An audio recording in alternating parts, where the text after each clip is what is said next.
আন্তর্জাতিক মহাকাশ স্টেশনের প্রয়োজনীয় বিদ্যুৎ উৎপাদিত হয় মহাকাশেই।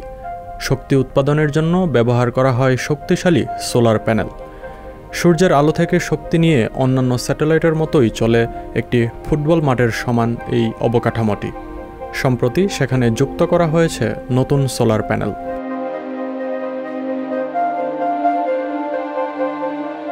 এই মহাকাশ স্টেশনটি বর্তমানে মহাকাশে অবস্থানরত সবচেয়ে বড় অবকাঠামো।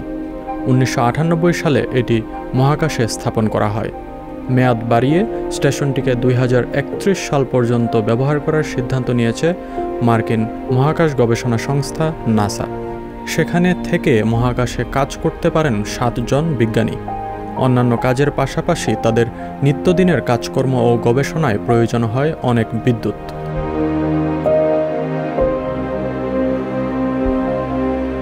সাতাশ নভেম্বর নতুন সোলার প্যানেল পাঠানো হয়েছে মহাকাশে। প্যানেলগুলো মহাকাশ স্টেশনে স্থাপন করেছেন 2 আমেরিকান মহাকাশচারী। জোশ কাসাদা ও ফ্রাঙ্ক রুবিওকে দেওয়া হয় এই দায়িত্ব। ইলন মাস্কের স্পেসএক্স কোম্পানির ড্রাগন কার্গো দিয়ে এই প্যানেলগুলো মহাকাশে পাঠিয়েছে নাসা।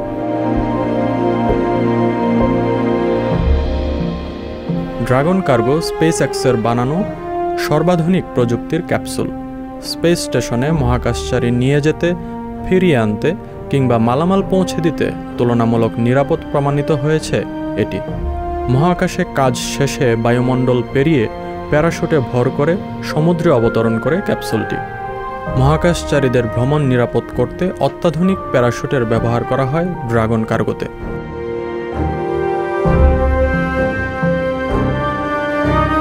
নতুন এই সোলার প্যানেলগুলোর মাধ্যমে আগের তুলনায় 30% বেশি বিদ্যুৎ উৎপাদন করা যাবে। প্রতিদিন উৎপাদিত হবে 1,20,000 ওয়াট বিদ্যুৎ।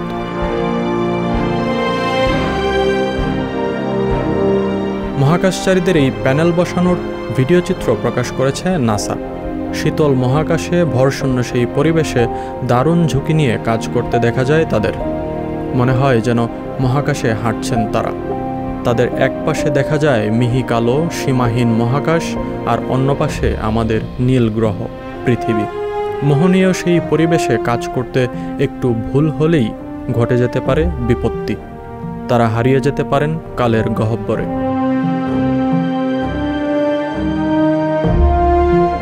মোট 2টি সোলার প্যানেল স্থাপন করেছেন মহাকাশচারীরা। এই কর্মযজ্ঞ সম্পন্ন করতে স্টেশনের বাইরে তাদের 7 ঘন্টা থাকতে হয়েছে। তাদের কাজ দেখে অভিভূত হবেন যে কেউ।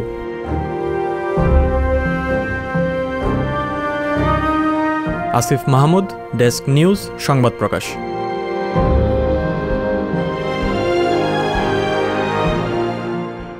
সংবাদ, ফিচার ও অনুষ্ঠানের জন্য ভিজিট করুন সংবাদ প্রকাশের ওয়েবসাইট এবং যুক্ত থাকুন ফেসবুক পেজ ও ইউটিউব চ্যানেলের সঙ্গে।